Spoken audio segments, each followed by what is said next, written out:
Our Commuters is missing, by Ken Whitmore. I'm sorry, Alex. You'll just have to take it on the chin and let it ride. We're going to be appallingly rich. Now, how are you going to square that with your old Calvinist socialist conscience, eh? Oh, money won't change me, Tom. My character can't be sidetracked by the threats and baits of bourgeois society. Well, it'll change me. Exit Thomas Hampton, semi-detached man. I'll get one of those big Edwardian places with Virginia creeper and a dumb waiter. Yes, standing in its own ground with the golf links behind and the shore in front. Oh, pity about the pollution. Oh, you're just a congenital killjoy. Gee, I can't get used to it. Bags of beautiful lolly. Yeah, I got my bank statement this morning. I was worried sick I was going to be in the red.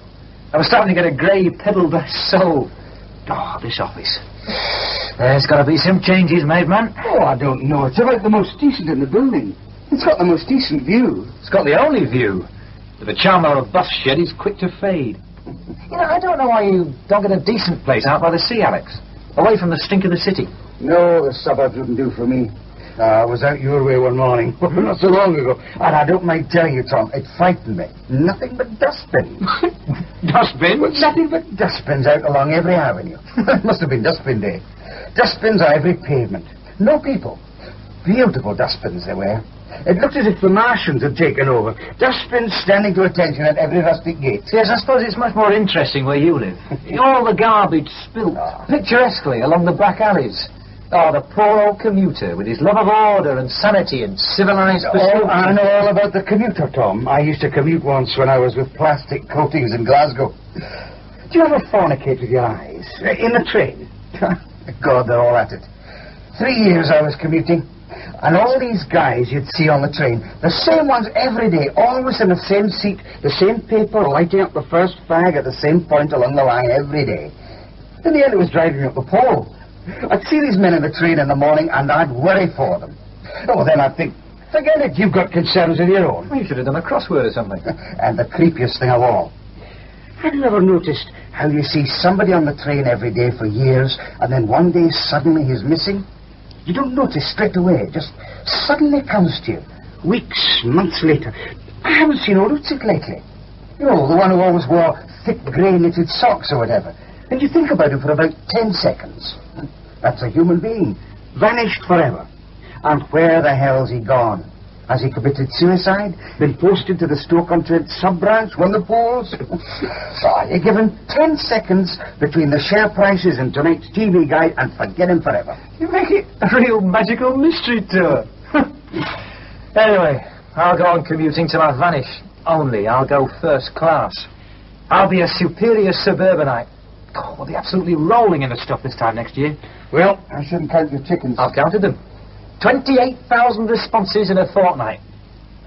I hope you're tooled up to cope on the production side. Well, Tom... Oh, come on, Alex. We gave you plenty of warning. Well, it's caught us napping just a wee bit. What do you mean, a wee bit? Well, for one thing, we haven't got the storage capacity, let alone the labour and material. Alex, we gave you loads of warning. Gear up for a massive response, we say. Yes, that's all very well, but how often are we told that? And then we're left with a load of stuff in our hands and then standing idle. There's never been anything like this since hula hoops. Since crackers. Well, can you handle it, or will we have to farm some of the work out? It'd be pathetic if we got the customers begging for it and couldn't deliver the sucker punch. Oh, anyway, Tom, as far as I can make out, half of the people who've been writing it have just been having a go at us, asking who the hell we think we are. What do you mean, half? 75%. They're absolutely bloody furious. We've really hit a raw nerve. It's marvellous, I tell you. They wouldn't touch our product with a set of drain rods, but by God, they've heard of it. And the other 25% have given firm orders. You know, Harry Thomas can't move for checks and postal orders. This is the biggest thing since... The yo-yo? We'll just have to contract it out, that's all. Yep, Diane? Excuse me, Mr. Hampton. Mr. English called from Leeds. His plane's grounded by fog. He says he's sorry, but he won't be able to make it this evening. He'll see you at 10 in the morning, if that's all right. Have these advertising types never heard of British Rail? Oh, all right, Diane. 10 o'clock. Oh, could you ring my wife? Tell her I'll be home at the usual time. I said I'd be staying late with English. Yes, Mr. Hampton. Yeah, what was I saying? Oh, yes, 25%. Work it out. 25% of 28,000. I can foresee the time. Everybody will want one. Yeah, that's the beauty of it. I mean, good God, it's criminal not to have one if you think about it. Louise was saying this morning we ought to have one ourselves. Shall I tell you a secret, Alex? I've never even used one myself. Oh, you've got a big thrill coming. Anyway, those 7,000 customers are before me in the queue. 7,000? Look, who do you think we are? We're Destiny Plastics with one shed and an office annex. Not ICI. Well, plenty of sheds on the Stringer industrial estate. There were no problems recruiting men. Yeah? I'm sorry, Mr. Hampton, but the exchange says there's no such number. Come again? Your house. I rang the usual number, and the girl said I must have made a mistake. Have you got a new number? Silly bitch. Not you, Diane. Yeah, OK, I'll ring myself. Yes, Mr. Hampton. Yeah, the Daily Telegraph wouldn't carry the advertisement, you know. Yeah, said it insulted their readers. Hey. Hello? I dialed Millwood 2438. What do you mean, wrong number? I live there. 11B Serenity Drive, Millwood. Thomas Hampton. Oh, God, stupid. Oh, that's some stupid... What? No such address? I wonder where I'll be sleeping tonight. Look, can I have a word with your supervisor? Oh, never mind. I can't spend all afternoon humouring the deranged. Oh, temper, Thomas. Well! Have you ever suspected there's this great conspiracy going on to frustrate all our efforts? Hey, did you see that peculiar thing in the paper? That lovely story this morning? Oh, about the world losing weight, you mean? No, not that. The one about the mice and the millionaire's will. When they came to find this millionaire's will, it had been eaten by mice.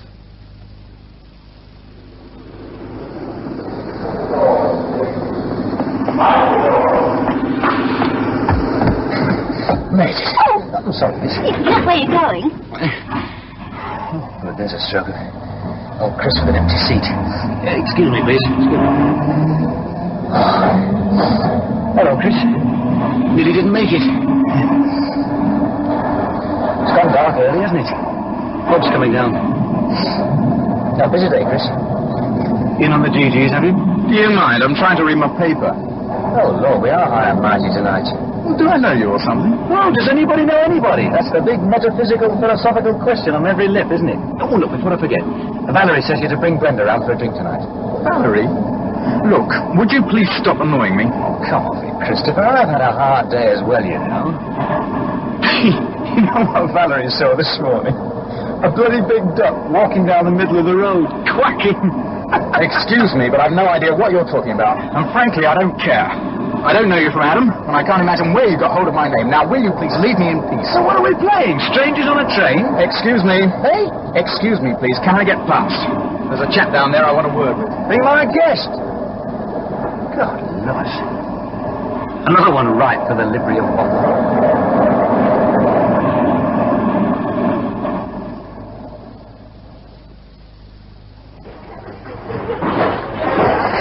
Tickets, please. Can I see your tickets, please? Thank you, sir. Evening, Harry. Proper pea super, isn't it? I say, did you notice anything strange about Mr. Rogers as he came through? Thank you, miss. Thank you. What's that, sir? Mr. Rogers. He made out he didn't recognize me on the train. Would that be Mr. Chris Rogers? He said he didn't know me from Adam. A friend of yours, did he, sir? Good God, Harry, we've only been coming through your barriers together every night for the past 4 years, that's all. Oh, yes, sir. What do you mean, oh, yes, sir? Now, if you excuse me, sir, I've just got to get down to a bit of paperwork. Are you trying to make out you've never seen me? We meet so many. Hundreds pass through here, can't know them all. Good night, sir. Hey, just a moment. Yes, sir. Where's the poster gone? The big one. Toaster, sir. You should be disgusted with yourself. Now then, no need to get insulted. The poster that said you should be disgusted with yourself, with Lord Kitchener pointing out. It was on his wall. I picked the site myself. You're mistaken about that here. Oxford was the last one we had. Or was it Oxford? It was here this morning. Yes, sir, if you say so. Good night, sir. The man wants his head looking at. God, what a climate. Dense yellow fog. Oh, a great conspiracy. They're all cracking like an old ceiling. Even the ticket collectors go in the same way. Now, what ladder is he trying to climb? Give us this day our Librium in the daily bread, our affluent oasis, the broad pavements expensively carpeted with leaves, lapped by 10 miles of sea and river, refreshed by westerly winds bearing no pollution. Oh, no pollution. Can't see a damn thing. This must be it. Ah, yes. George Stone's monkey puzzle tree layering through the wreathing... God almighty! Where's my house? I've come to the wrong street. Blasted fog. It's steady, Thomas. It's starting to get you. Consult the nameplate. Nameplate around here somewhere. Ah! Here we are. Serenity Drive. Now, hold on tight, Thomas. There's an explanation. There's always an explanation.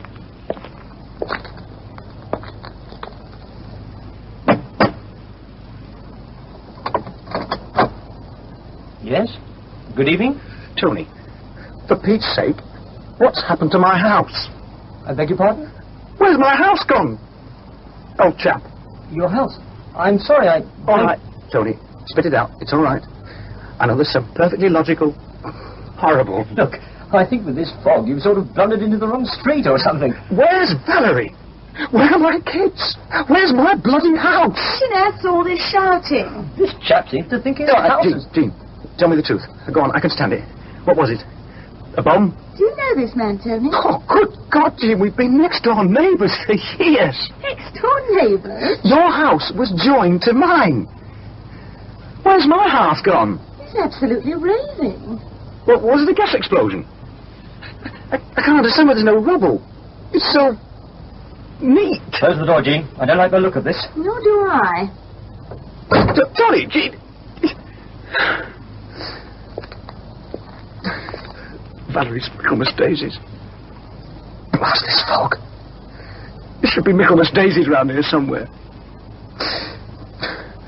There's nothing. There's no room for another house. There's no gap. Tony's semis are full-blown detached. It'll increase the market value. Tony will like that. Oh, where are those Michaelmas daisies? Good evening, Sergeant. Good evening, sir. And what's your pleasure this bright moonlit night? I want to report a missing house, Sergeant. Missing house. Right you are. Now, where's that report book? Right, here we are. Now, what sort of house is it? Chicken house? Caravan? A semi. With grey pebble dash and bay windows. 4 bedrooms. There are Michaelmas daisies in the front garden. You want to report the garden missing as well, do you, sir? I'm quite serious about this, Sergeant. Why, of course you are, sir. It's a serious matter. Now, would you mind telling me just where this house was the last time you saw it? The address is 11B Serenity Drive. Oh, a nice part, Serenity Drive. And your name would be? Hampton. Thomas Hampton. B. We don't get many of them round here. 11B. Just a moment, Mr. Hampton. We've got a very detailed, quite detailed plan of the area. Very useful, as you'll appreciate. Yes, of course. I'll point out where we are. Yes, sir. Where you are. Where it was. Well, 11B Serenity, was it, you said? Yes. Serenity. Here we are. 11B, you said? Yes. Well, I'm sorry, Mr. Hampton. Sorry? Well, take a look for yourself. Look, made a mistake. The draftsman, the surveyor. Oh, I don't think they do that, sir. But he jumped straight from number 11 to number 15. Oh, that's quite common, sir. Some people have a prejudice against a number 13. Have myself, as a matter of fact. Some people won't live in a number 13. Well, that's why I changed mine to 11B. And was there anybody at home, so to speak? My wife. And 2 children. And a dog. And where are they now? They've gone. Do you understand? When I got home tonight, the house was gone, and they were gone. Everything had gone. Yes. It must have been a bit of a shock. Excuse me just a minute.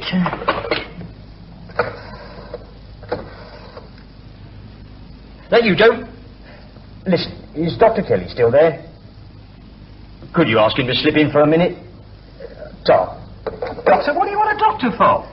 I know, you'll be on the electoral roll. Pay rates and have a vote, don't you, Mr. Hampton? Yes, of course. Have you got a copy there? Yes, everybody's on the electoral roll. Oh, Dr. Kelly, sorry to bother you. Just before I forget, a vital information for you, class. That fellow I've just looked at, Baggins, whatever it is, I want him kept in the cells overnight. He's not just booze, he's pumped himself full of phenobarbital. He'll polish himself off if you let him go home. It's liberty all, Doc. I'd like to meet one character, just one character in this suburb who isn't living on drugs or going round the bend under his own steam. Did you want me for something? I thought you might be able to help this gentleman, Doctor. Mr. Hampton. He says his house has gone missing. His house? Did you say... Yes. My house. Yes, that's what I thought. What kind of house? Double-dash semi, bay windows, Michaelmas daisies in the garden. A semi? Well, what about the adjoining semi? Still there. Fully detached. Oh. Sorry, Mr. Hampton, you're not on the electoral roll. Have you been keeping well, Mr. Hampton. A bit of a stitch if I have to run for the train, you know. I'm not a mental case, if that's what you mean. And have you spoken to your neighbours about this development? Well, have you? Yes. What do they say? They claim they don't know me. They must have gone out of their minds. The couple's on both sides. Do you mind if I just take a look at your eyes? Go ahead. Haven't taken any drugs. There. Now, just look straight over my shoulder. You won't find any dilation. Now the other one. Well, nothing wrong there. You sound disappointed. Over the years, Mr. Hampton, I've developed this thirst for explanations. I'm afraid even the gloomiest ones give me a bit of a lift. I'm a trifle disappointed myself. What do you mean by that? Well, if there was something clinically wrong, if you could convince me that I was under some nice, well-documented delusion, it might help. Well, the best advice I can give you is to get off home and get a good night's... Yes. It's rather awkward, isn't it? Well, if you'd call in tomorrow morning, Mr. Hampton, we might have some news for you. Who knows? You'll be making investigations? We'll explore every... put out feelers. I'd be grateful. Yes, well, what are you going to do now? How do you mean? Where are you going to spend the night? Spend the night? Oh. Well, where am I going to... I suppose my mother will put me up. And where might she reside, Mr. Hampton? She lives in Park Bridge, Borwick Crescent. You've heard of that, haven't you, Sergeant? Yes, I know Borwick Crescent very well. And her name is... Hampton, surprisingly enough. She's my mother, Mrs. Kathleen Hampton. I'll just look her up in the phone book. She's on the phone, is she? It's all right, Sergeant. I know my mother's number. Yes, sir, all the same. It's Park Bridge 679. But go ahead, go on. I can see what you're driving at. Thank you, sir. Now then, Hampton. What on earth am I going to tell her? Well, you're right. Hampton, Mrs. K, Park Bridge 679. I knew I'd got a mother. I knew it. Valerie could be there with the kids damaged. Please, God. Now, don't overexcite yourself, Mr. Hampton. Well, I better be off. I don't really know what you can do about my house, Sergeant, but if you could keep an eye open. You're off, are you, sir? Straight to my mother's. No, I'll take another look at Serenity Drive first. Why don't you give her a call, sir? Oh, she won't mind me barging in on her. She's my mother, you see. You could call her from here. Better ring her up, old man. What do you think, Phil? You're a suspicious pair of coves, aren't you? Oh, I suppose you've got reason to be. Use my phone. Here you are. Thank you. I'm sorry. That's all right, sir. Fingers are trembling. Cold. Here you are, sir. Now hold on to that tight. That's it. I'll dial for you.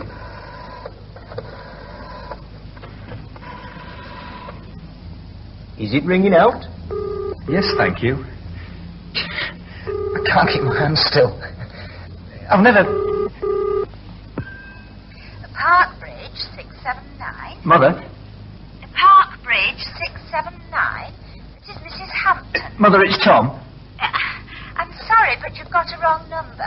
This is Park Bridge 679. Yes, I know, Mother. It is Mother, isn't it? I know your voice. Did you say... Oh, I beg your pardon, but I thought you called me Mother. You remember your son, Mother? Who is this? What an extraordinary... Let me have a word with her. Hello, Mrs. Hampton? Hello? Mother. I'm afraid you're getting me confused with some other Mrs. Hampton. This is the Millwood Police, Mrs. Hampton. I think we've made a bit of a mistake, but if you'll just bear with me... Police? Yes, but nothing alarming's happened. But if you could just answer a couple of questions. Well, if you're sure you're the police... You are Mrs. Kathleen Hampton. Yes. Have you got a son, Mrs. Hampton? Why, I never had... I've never had any children. It must be some other Mrs. Hampton you want. Sorry to have troubled you, madam. Good night. She's got no son. Mother, doctor? Is he off his rocker? He's been overtaken by some curious fantasy. The mind's a queer contraption, Ben. I'd like to keep him under observation. I can get him a bed in the county. Get me a bed in the county? It'll save you looking for somewhere to sleep. It's a raw, foggy night out. I'm not sleeping in there. They'll think they're Florence Nightingale or the Duke of Kent. And who do you think you For are? heaven's sake, don't confuse the man, Ben. He's got problems enough. Because I think he's pulling some con. I've had my eye on him. He's taking a rise out of us. I'm all alone in the universe, don't you understand? Valerie! Mother! Get the county on the line, he'll have to go in. Oh, yes. And then I'll never be able to establish my innocence. Innocence? Yes, sanity, you know what I mean. I've seen enough convict pictures. Behind bars, protesting your innocence. The tobacco barons, the corrupt screws, studying your law books. The parole board in the police chief's pocket, who's in the big man's pocket. There's no hope of justice there. Hampton, pull yourself together. It's only on the outside you can find your own justice or truth or whatever. He's a nutter. Once they get me in the county, I might as well be the Birdman of Alcatraz. Now, I'd prefer it if you'd go in as a voluntary pension. You've got to hell. Couldn't you commit him? Yes, all it needs is the signature of his next of kin. Oh, next of kin! That's a maniac's law, for I'm no judge. And wait a minute, Sergeant. Next to kin. You find my next of kin. And I'll go in as a volunteer.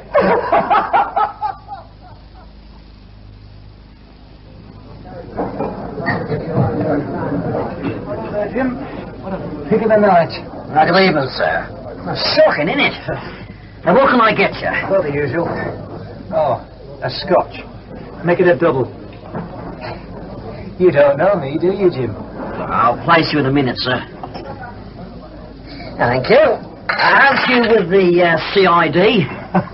I can see you've got a memory for faces. Yes, I'm on the trail of Tommy Hampton. Oh, yeah. Has he been in here lately? Tommy, what was it? Jim, are you still sleeping with that dark little barmaid? What the hell are you all about?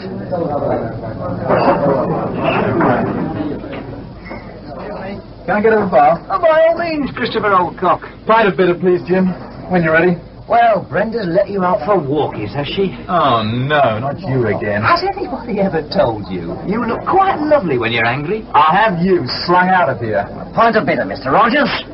Is, this gentleman bothering you? Another double, please, James. And don't spare the horses. Tonight has been ruined for me. I think you've had enough. Wait a minute, how'd it go? He shall sleep in the stable tonight. Do you know this character, Jim? I'm the man who never was. Correction. The man who was, but isn't. Started rabbiting to me on the train tonight. He's had a skinful, hasn't he? I don't know him from Dame Clara Butt. He's with the CID. Good God. Set him up, James. A pint for Christopher Robin and the usual for me. Hey, I'll be Eeyore. And one for you. You can be Tigger. Knock that one back, Chris. What's wrong? And then you better get off home, sir. Here's a quid. Take it out of that. If you got home tonight, and he wasn't there, Chris, and Brenda had vanished into the pure air, and little Barry... Why has your little Barry always got such a snotty nose, eh? Now, just watch it. Charming child, charming child, charming child. Don't misinterpret me, Chris. Barry's an absolutely charming, beautiful child. You're the type the force is turning out. Louisa's a beautiful child, don't you agree, Chris? My Louisa. You know my Louisa, don't you, Chris? Beautiful child, as big as a pint glass. An absolute chick, my Louisa. I didn't make her up, did I? You look at me very hard, Chris. Go on. Hard. You know me, don't you, Chris? I've never said I was you. I know everything about you, Chris. And Brenda. I'll tell you the very words you said, because they're printed on my mind, the very words you used when Brenda found you'd had Georgie Buxton's wife in your bed. For God's sake, keep your voice down. Brenda says to you, she says, "Oh, Chris, and in our bed." Don't deny it, Chris.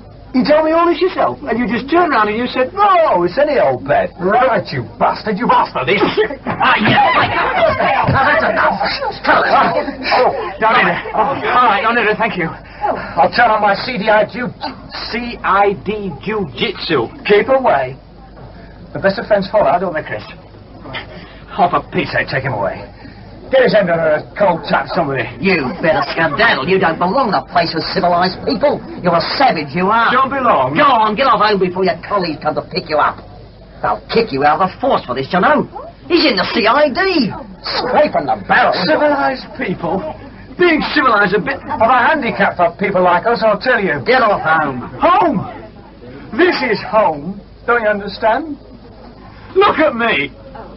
Tommy Hampton. You all know me. I blasted well know you, all of you. We all go to work together on the 810 and fornicate with our eyes. We all troop up the steps at night to have our seasons inspected. Don't we, Patrick? Never laid eyes on you, brother. Well, I've set eyes on you, Patrick. How can I make you see? Listen, Patrick Tattersall, District Councillor in Tomato King, right? He started out with a pram and 2 turnips and built it into a green grocery chain. Right so far, Pat? You say your friends short weight because they're too embarrassed to complain, too feeble. My wife wasn't. Valerie wasn't feeble. That's a flaming lie. And our wolf in a sheepskin car coat. Julian Hunter, bank manager. Evening, Julian. He sets a time lock. Takes his girl cashiers into the vault. 8 minutes exactly. Time's money, isn't it, Julian? And Eddie Giddings. Your Rosie still having those convulsions, Eddie? Eddie locked his 6-year-old daughter in the loft one Sunday because she wouldn't let him read his business supplement. He did it to bring her to her senses. It was the only place that could scare Rosie. No lights. Eddie's always the first to slip a few bob into the Bernardo's box, though, if anybody's looking. He's got all this stuff out of the CID files. 1980 bloody four. Who else have we got? Roy. Free spending Roy Liphook. Our big wheel in insurance and grey eminence of Rotary. He always works a little bit late, don't you, Roy? And do you know why? I'll tell you. He goes round the office after everybody's left, collecting the typist's milk bottles. He's right. Emptying the dregs into one bottle so he'll have a quarter of a pint to take home in his crocodile briefcase. Oh, how do you think he got his 3-litre Jaguar? Commission? Oh, Gary Pope. Good evening, Gary. I've just noticed you hiding behind that pillar. Oh, you're not hiding, are you? Gary Pope, Assistant Marketing Manager. Do you know what the office girls call you, Gary? Chief Nose Picker. What are you up to, Gary? All right, don't say goodnight then. Everybody else is absolutely rooted to the spot. Dusting his boss's desk with his sleeve and emptying his ashtray and coming home and acting like Adolf Hitler with his wife. Even his dog crawls under the sofa when Gary gets home. There'll have to be an inquiry into this, all this rubbish in some police data bank. You don't need a data bank in a suburb full of frustrated women. Tittle-tattle's the occupational therapy around here. What do you think the girls talk about over their coffee and digestives? Knitting patterns and the price of beef? These women form a kind of emotional exchange in mart. I can tell you who's on what tranquilizer. Would you like me to tell you who's attending the VD clinic? Or Alcoholics Anonymous? Or who rings up the Samaritans? You're a pathological case. Oh, Bill Burkhardt. I wonder when you'll be getting your oar in. Now, what's the latest, Bill? Our raconteur extraordinary. Our star dirty joke teller. The Max Miller of Millwood. The biggest joke, though, is he hasn't spoken to his wife for a good 6 months. Just sits there in the same room, sulking. Thanks for reminding me, Bill. You know old man Pilar, who died? Oh, come on, you must know old man Pilar. Lucy, Bill's wife, used to go in and see if he was all right last winter, cook him a bit of dinner.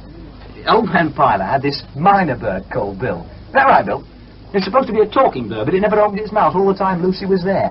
It was the old man's biggest worry, that bird. What would happen to it when he died? So Lucy said, to settle his mind, she'd have the bird. She'd give it a home. So the old lad died happy. Ah. So Lucy got Bill home, the bird, I mean. And after dinner, they sat in the sitting room. And Bill here never said a word about the bird, did you, Bill? Never spoken to Lucy for a good 6 months. Then all of a sudden the bird started talking. It must have been the central heating warmed it up. What's up, Bill? It said. What's up with Bill? Cover him up. What's up with Bill? Isn't he talking? Put him to bed, cover him up. What's up with Bill? Right, where is he? Oh, hello, Sergeant. He's another friend of mine. Now this one, Sergeant, now carefully he can handle himself. Good evening again. You again? What do you mean him? The bloke who called said he was a CID millionaire anyway. Certainly I've got a couch, Mr. Hampton. What do you take me for, a spurious analyst? Shall I lie on it? Did you sleep badly? There was another man in the cell with me. A drunk driver who'd run over an old woman. He kept waking me up to apologise. Oh, very well, but don't drop off. It's very relaxing. Now, try to keep awake, please. Now, I believe the police took you to your, well, what you say is your office this morning. Tell me what happened. Nobody knew me. They'd never heard of me. And your contribution, the work you were involved in? Cancelled out. They're not... They say they're not even making the product I was responsible for. Destiny Plastics is only a little backstreet firm, you know. My campaign would have turned them into one of the leaders in the field. It drew 28,000 responses in a fortnight. Yes, that's very impressive. Now, what exactly were you supposed to be selling? We must have seen the posters. Tell me about them. Lord Kitchener. He's pointing out at the Spectator in the normal way, except we gave him different faces. You're famous comedians and opera singers and sportsmen. Kitchener's saying, you should be disgusted with yourself. Yes, I know the technique. What were you selling? Well, did you see the telecommercial? I'm afraid I don't know until you tell me which one. It's a beautiful house with an estate agent's notice board in the front garden. It's up for sale.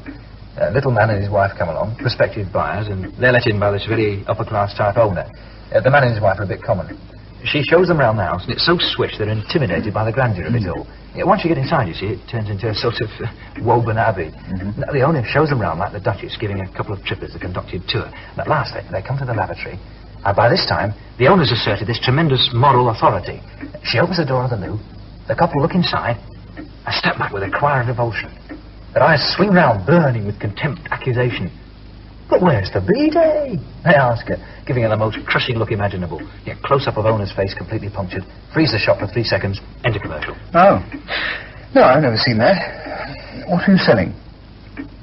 What were we selling? I'm rather slow on the uptake.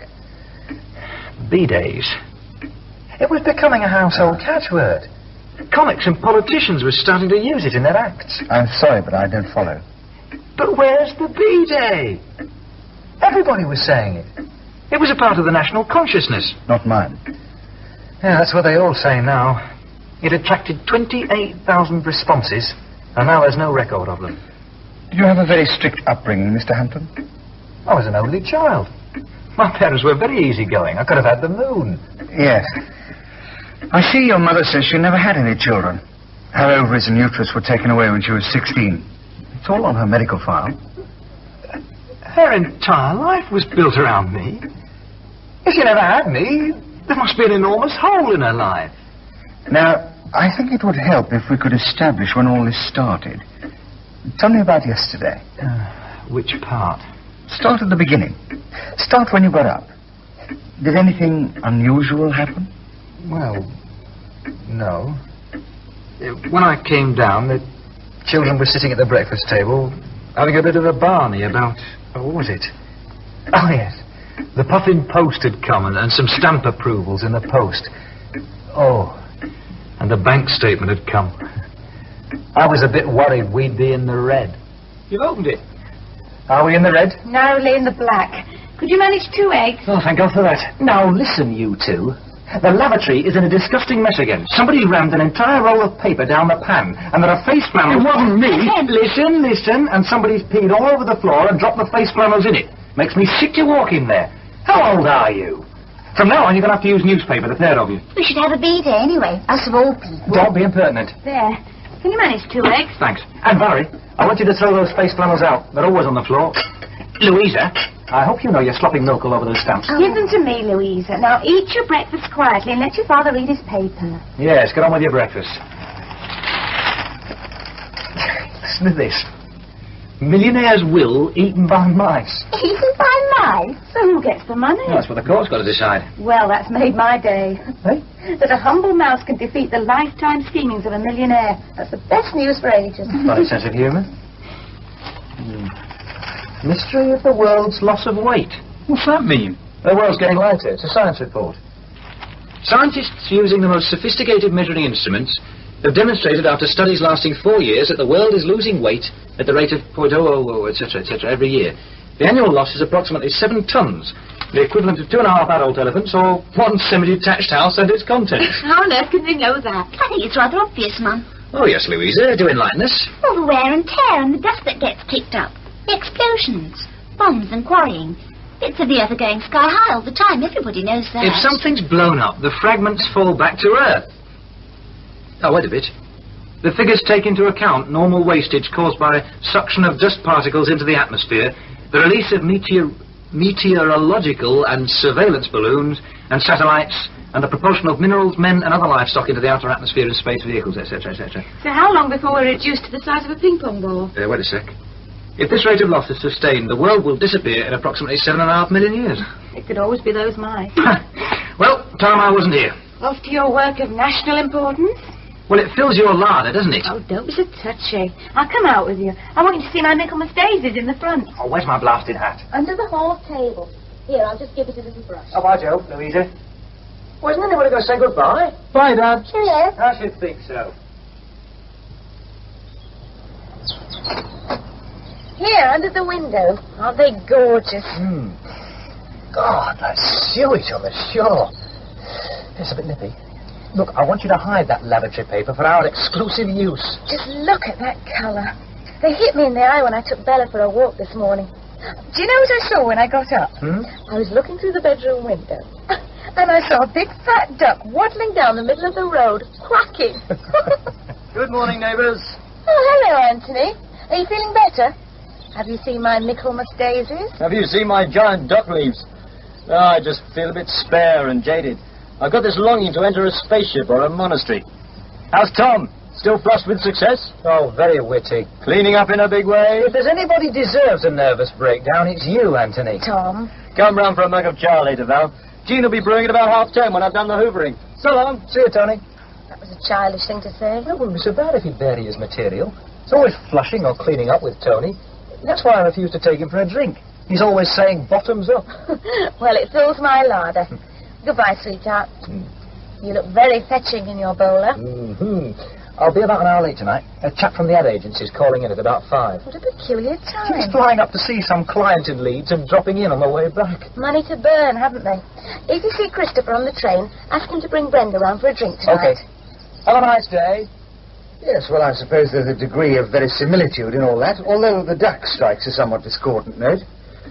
Now, when you got home, they'd all vanished. Veronica... Valerie, yes. And the children. And the dog. Yes. Bella. The dog. What kind of dog was it? A St. Bernard. I used to look at her.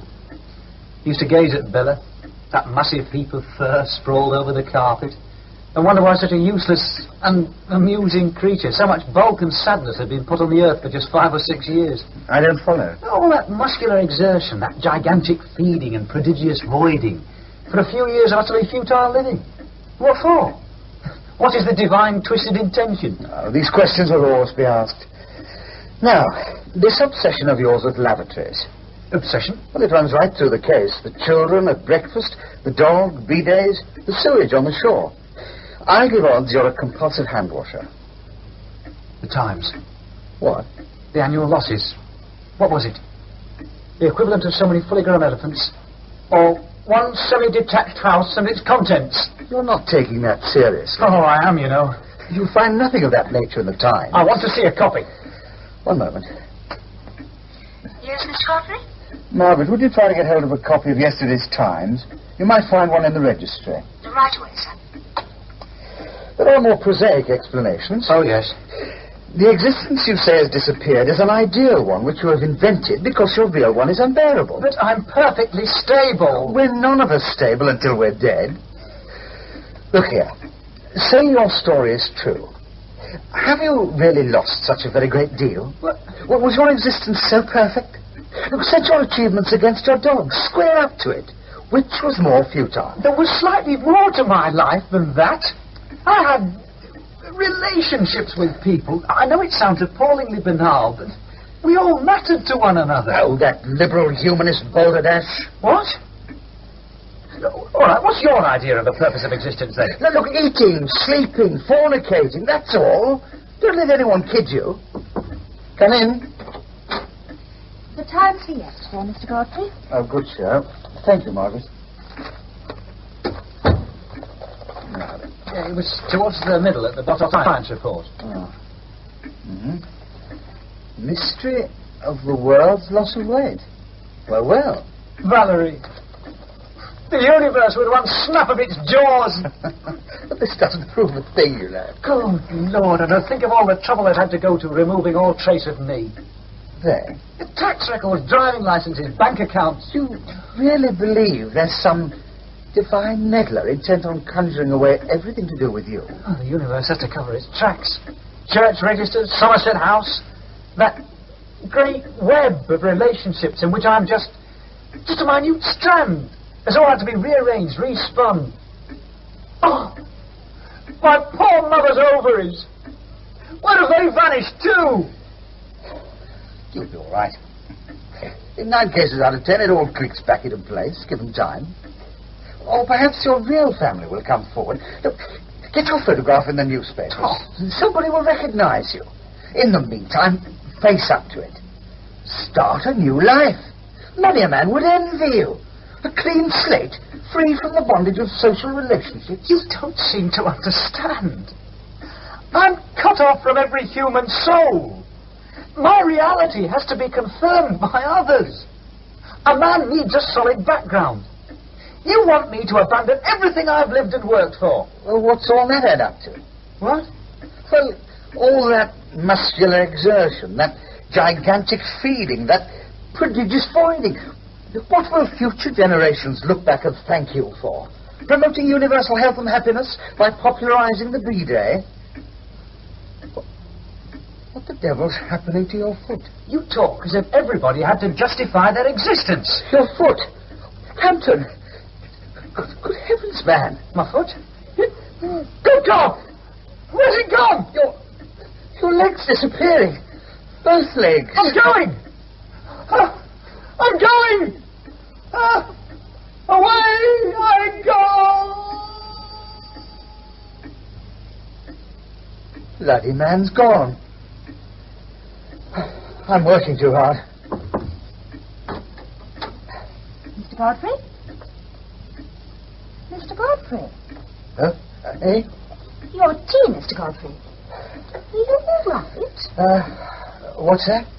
What? Your tea, Mr. Godfrey. Tea? Oh! Oh, that's excellent. Oh, you make an excellent cup of tea, Margaret. What time's my next appointment? You've got no appointments today, Mr. Godfrey. You said you wanted to keep the day clear to finish your paper for the Congress. Oh, so I did. Byron must be wondering, what's this newspaper doing here? You asked me to get it for you a few minutes ago. You know I don't remember that. I'll have to consult my analyst. You drive yourself too hard. I like that. Look. Oh, read that. Mystery of the World's Loss of Weight? No, not that. Just above it. About the mice. Millionaire's will eaten by mice. Oh. What a neat little parable, Margaret, for the futility of all our efforts.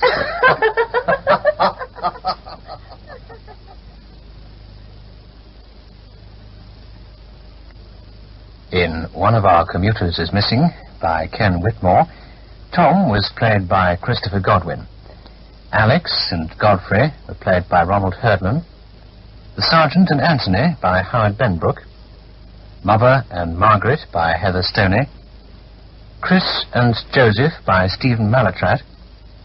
Diane and Louisa by Christine Welsh. Harri and Kelly by Stanley Page.